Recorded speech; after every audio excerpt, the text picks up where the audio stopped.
What's going on, guys? Welcome back to the channel and welcome back to part 3 of this classic class of 1964 Honda Super Cub project that we've been working on. So if you recall in the last video, we kind of did a root cause analysis on the reason why this wasn't running and functioning properly. If you recall, it smoked really bad. It was literally leaking oil out of the exhaust. Had low compression. I believe we were about 50 psi of compression. It would not start on the kick starter. It would only start with a drill on the crankshaft. So yeah, we made quite a bit of headway. And to be perfectly honest with you, I was relieved because I thought it was going to be a bad turbo encabulator. Such an instrument is the turbo encabulator. Now basically, the only new principle involved is that instead of power being generated by the relative motion of conductors and fluxes. Okay, yeah, we really dodged a bullet there on that one because they don't make those anymore. So what we're going to do today is I've already got the head and everything reassembled and the valves lapped in. All that went together really, really nice. I've got the new rings installed on the piston. They finally arrived from Israel. That was quite the wait. But they were surprisingly new old stock piston rings, standard bore, in a very old packaging. So it was kind of cool to get those. But I've got them on there already, and we're essentially ready to jump back in and put this thing together. And my goal here in this video is to get this thing to bark off today. And we'll run it through some heat cycles probably after this. And then I really also want to run a compression test on it once those rings are seated and everything's broken in, so we can kind of see what we accomplished here. One other thing you might notice is I've got the handlebars back on it finally. In one of the earlier segments, I talked about the front fork and the steering stem was extremely loose. And so I started to tear things down. I suspected that there were some bearings missing or something like that because it's the loose ball bearings that you're familiar with. Luckily, after I got into it and really took a close look at everything, it just wasn't tightened all the way. So once I got it tightened up all the way and I put everything back together, she's good to go. So that's why I put the handlebars back on. Believe me, it's a lot easier to move this thing around when the handlebars are on it. But let's go ahead and I'm going to get you set up on the camera here so you can see what I'm doing, and we're going to slap this thing back together. All right, guys, let's get after this. So I've got the cylinder jug, I've got the head and the rocker box here. Like I said, I reassembled the head. You can see the valve springs there. You can see those nice new valves. Lapped those in. They lapped in real nice. Like I said, that's ready to go. It's all put together with assembly lube. Also reassembled the rocker box. Got the rocker arms back in there. Everything's lubed up with assembly lube, ready to go. Got the new rings on the piston. Also have the new base gasket installed on the block here. Of course, it kind of goes without saying, make sure that you get all the old gasket material off of that surface on the block as well as the cylinder jug. Okay, so we're going to go ahead and when you put rings on a piston, by the way, I cleaned this piston up real good. Did not use any chemicals. I just cleaned it with some rags really good, got it nice and clean. The reason I'm saying that is I did not remove it from the rod. So the wrist pin is still in there. It's still lubricated from the oil that it had before we tore it down. So not gonna get wrapped up on that. But when you put new rings on a piston, you got to stagger the ring gaps. I think we all probably know that if we've made it this far. I hope so. So let me get actually. Before I do that, because it's probably going to mess them up, I'm going to generously put assembly lube on that piston. And I like to use this Lucas product here. It's assembly lube. If you've watched my other videos, you've seen it. It's really thick stuff, so it stays on whatever you put it on. I like to refer to it as honey. But you can see it coming out. It looks like honey coming out of there. I'm going to get this all coated up real good and then work it around on there, so that we're ready to go.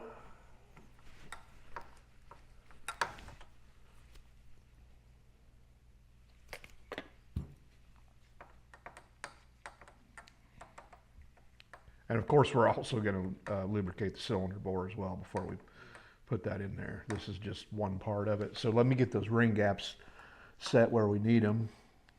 And let's see here.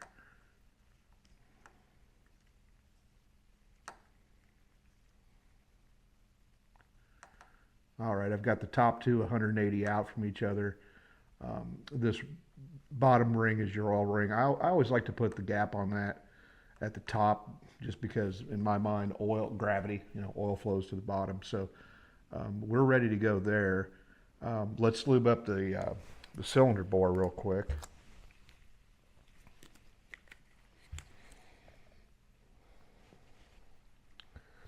And this tends to be a pretty messy job, hence the reason why I'm wearing gloves. And then this stuff's it's gonna squeeze out all over the place once we slam this on there.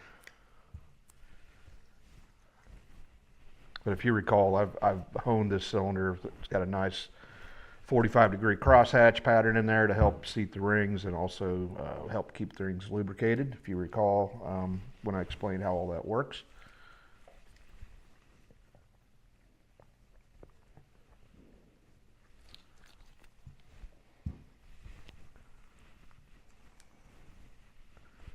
Okay, that's ready to go. The other thing, when you go to put this cylinder jug on the piston, the nice thing about these Hondas, if you ever worked on one at this point, you know that on the back side of this cylinder bore, it's got a, you can call it a bevel, you can call it a chamfer, you can call it a taper, but it helps the rings. It's like a built-in ring compressor. You still got to use your hands a little bit, but let me get these nasty gloves off before we take this on. Actually, I just cleaned them up. Okay, so if you've done this before, one of the challenges is that piston always wants to roll the crankshaft back around and ends up the piston's clear down here next to the block, and you can't get it to go up into the cylinder bore. So there's a guy out of Florida. His name's Josh Eule. He runs a shop down there called Vintage Honda Minis. He recently came out with a bunch of tools that he designed, and he 3D printed, and he was selling them. And one of those tools was this little red man. This little red man is going to drop down here and goes around the rod, and it keeps that piston from going back down in the block when you're trying to insert it into the cylinder bore. So really handy little tool. I've fought that several times on other projects. This is the first time I've ever used it, so I'm really excited to see how this is going to go. So we're going to go ahead and see if we can get that in there. Of course, got to get it on the studs first. Getting a little ahead of myself. All right.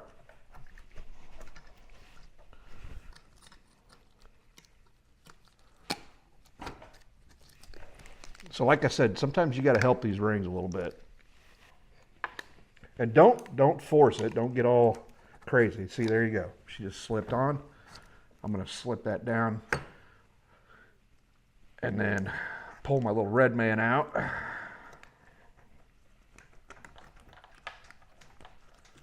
Maybe. There he goes. Okay. Got it. See that? All right. So that's that. One other thing I'm going to do real quick is when we go to set the valves on this, it's got to be at top dead center on the compression stroke. Because this is a different setup, it doesn't have the flywheel we're used to. It's got a rotor deal inside of this compartment here. It's actually behind the points and condenser and timing advancer. So I don't want to tear all that off right now, so I'm going to show you another technique. First thing we're going to do is we're going to roll that piston up to the top of the bore, aka top dead center, right? And there's going to be some of that assembly lube that comes pumping out of there. This is a good time to basically recover that so it doesn't go everywhere. Okay, so there we are. The piston's up at the top. However, we don't know if this is the compression or exhaust stroke. So remember the push rods. Remember I told you the exhaust push rod is shorter than the intake push rod. And the exhaust push rod goes on this side or the left side if you were sitting on the bike. So let me drop those down in there and then I'll kind of get into what I'm talking about. Again, I'm going to put some assembly lube on the end of that.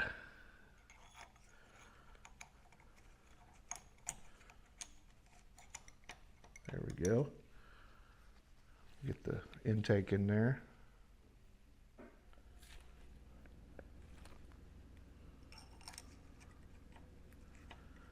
Got that guy in there. All right.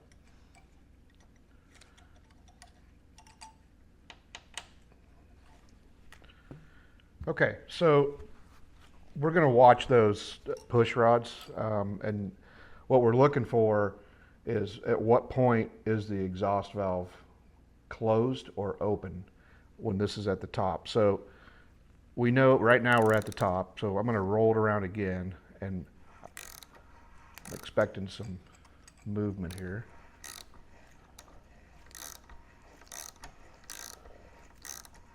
There we go.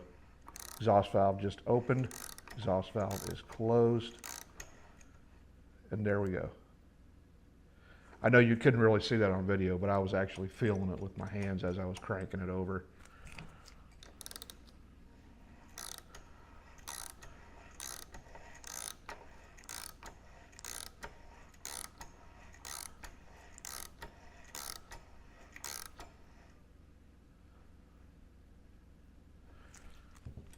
Okay, so piston's at the top of the bore, both valves are closed. That is top dead center on the compression stroke. So next up is going to be, it's time to put the cylinder head on. And if you recall, there's some O-rings. There's 1, 2, 3 that go here, and I've got them right here. I've got brand new ones. And again, it's always probably a good idea to put a little bit of, you can use assembly lube or grease, whatever you want, something to make these a little sticky so they stay in place when you go to when you put them on there and you're reassembling everything. So those actually go around the rocker arm, and there's a groove at the top of that cylinder where they fit right in, and that's what I'm doing now. The two large ones go on the push rods, I'm sorry. And then this other smaller one is obviously an oil drain. Back to the block from the head. All right, so we got that on there. So next thing is going to be our cylinder head.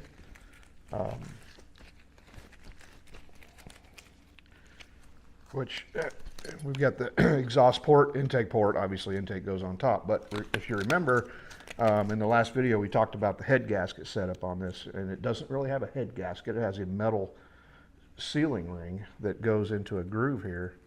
And again, I've got a new one, so I'm going to stick that in there, and we're going to very carefully slip that on, and making sure that it doesn't come out in the process.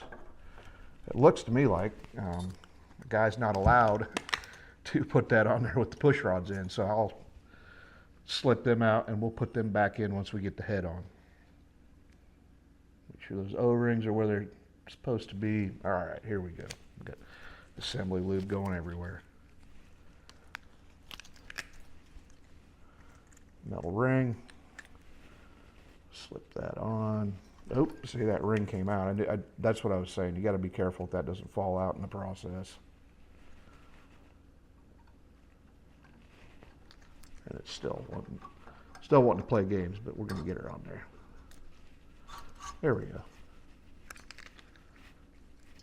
I might have to, you know what, I'm going to have to put something in there to keep that from slipping out, because it's not cooperating.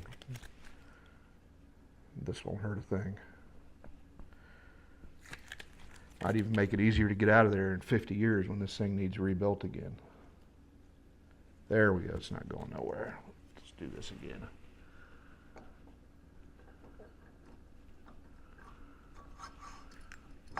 Okay, everything's seated down. At this point, you've got 4 nuts that go on these 6mm studs. They're 10mm nuts. There's no washers, and you're probably thinking that I'm full of it, but I actually checked in the parts diagram, and there's no washers. It's just a nut. So let me get those on there real quick.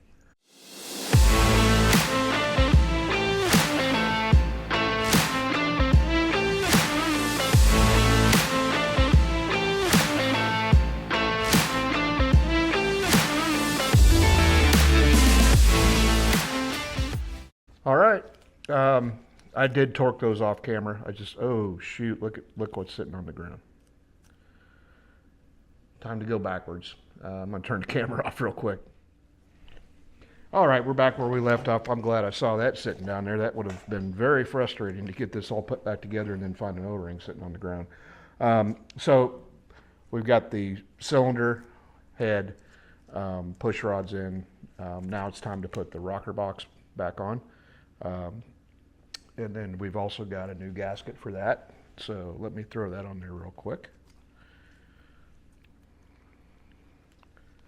And the easiest way I remembered how this went on was there's that port for the oil line that runs through here.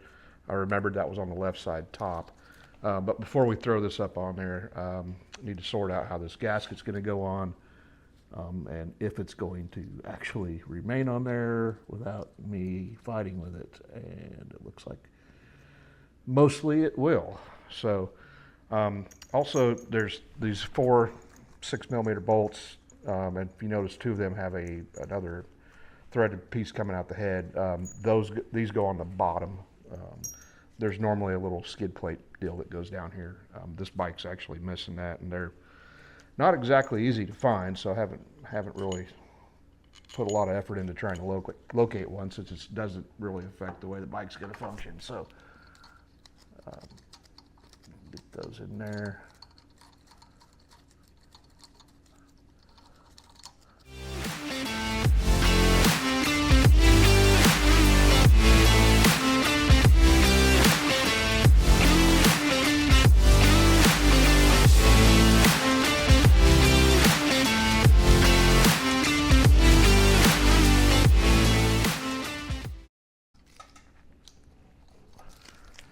Okay, we got that put on there. I think the last thing before we adjust the valves is slapping this oil feed line back on. Remember, these are banjo fittings, and there's a sealing washer that goes on each side of these bolts. There's 2 of them here. The other 2 are on the actual bolts themselves already. So let me put this on there.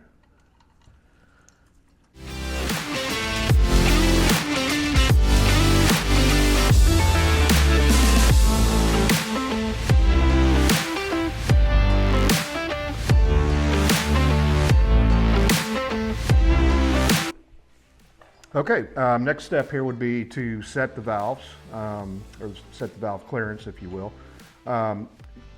If you recall, everything should be set up at top dead center. So when we pull the little tappet covers off there, we should see that the rockers are loose and not tight. So these are your tappet covers, 17mm on that. There's also inside of these, there's a O-ring in there for sealing. Those are both new. They came with the gasket kit.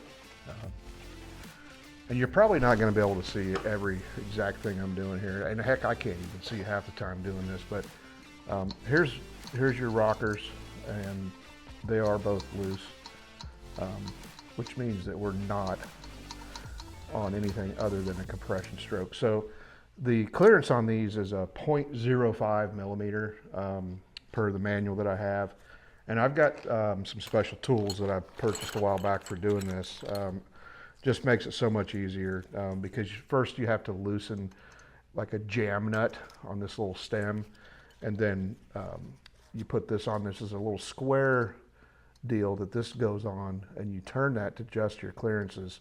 And then once you've got it set to the clearance you want, you have to hold this, and while this is on there, with this down in, and then you tighten the jam nut, and that's what sets it in place.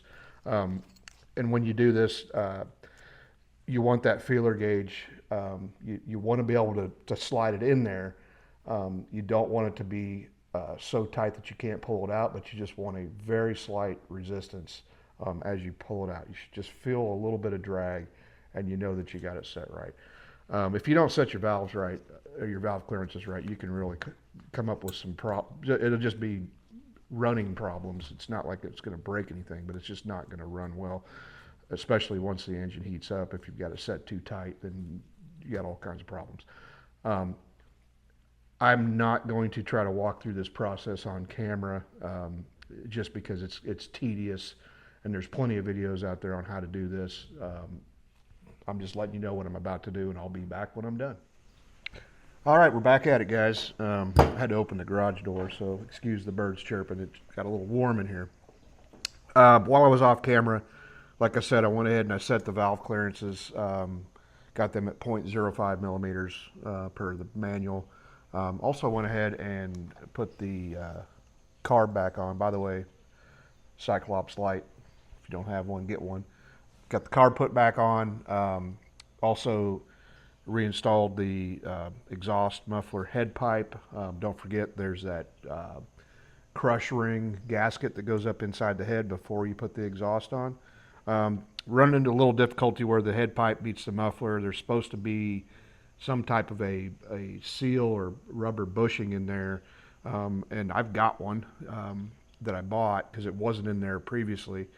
But this is an aftermarket muffler system, and this does not fit for some reason, so I got to figure that out. But either way, also I had already changed the oil in this before we got into this whole teardown. But once we get this running and run it through some heat cycles and whatnot, I am going to change oil again, because if you remember, we've got all that assembly lube up in there, and I think it's just good practice to put a fresh batch of oil in it. Before we do anything else and attempt to fire this up, I do want to spin this engine a bit to get some oil up into this valve train. So again, 14 millimeter on this bolt here on a drill, not an impact, and you're turning counterclockwise, and I'm not going to get crazy here. I'm just going to spin it.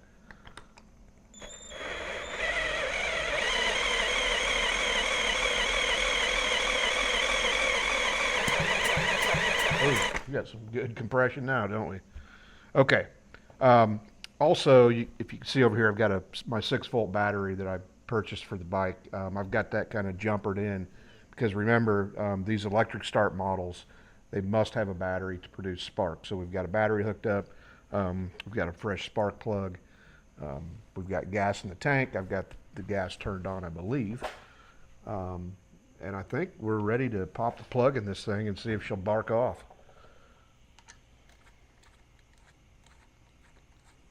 Whenever you're putting in a spark plug on these bikes, if it doesn't go in easy right from the get-go, don't keep going. You probably got it cross-threaded and you just created some major problems. All right. Hook the spark plug wire up. Now, I still don't have a twist throttle, so I've got the cable here, which I can manipulate if need be. When this fires up, I'm not gonna send it to the moon or anything. Remember, we've got brand new rings in there. So I'll go ahead, I'm gonna tickle the carb a little bit. Throw the choke closed. I'm not gonna be able to give it any throttle here. I don't have enough hands. Turn the key on. And here we go.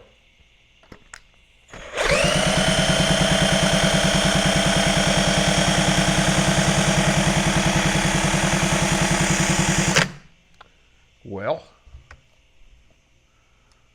just goes to show you everything isn't staged. Not sure what's going on here. I know it has spark. I checked when we were off camera. Let's try her again.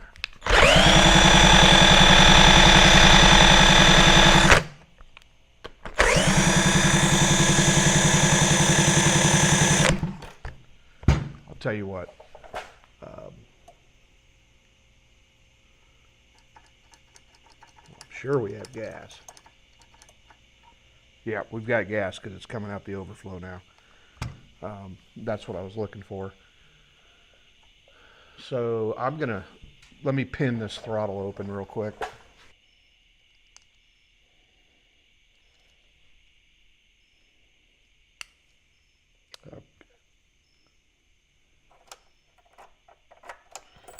Okay, giving her a little juice on the throttle.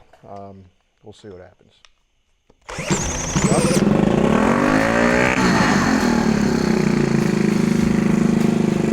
What do you know?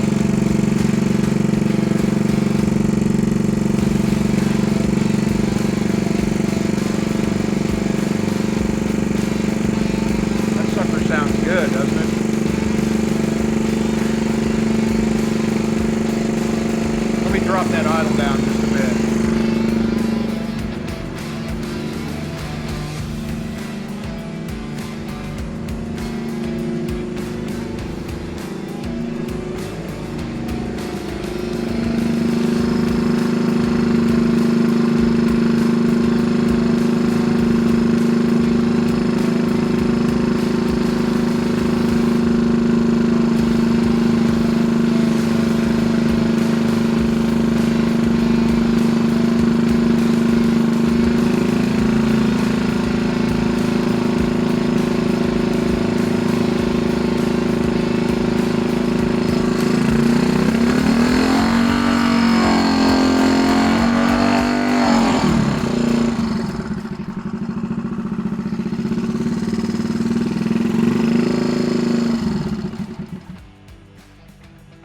Okay, well, so there's something funky with this throttle cable. I never have had much faith in it. Let me turn you off real quick. I need to take a look at this. Something ain't right here.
Okay, now I got her purring like a kitten.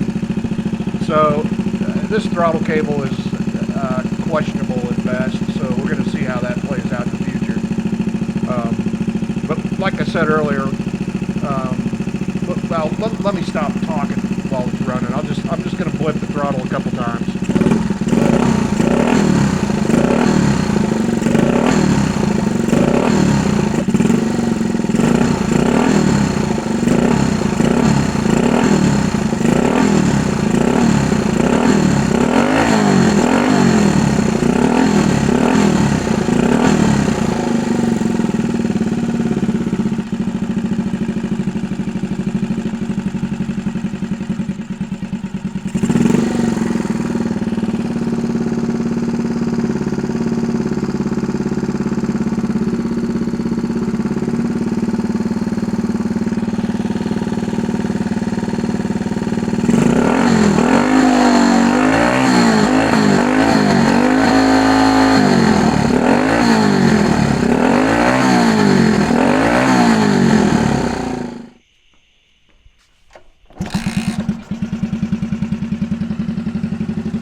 Well, I guess that's a win. I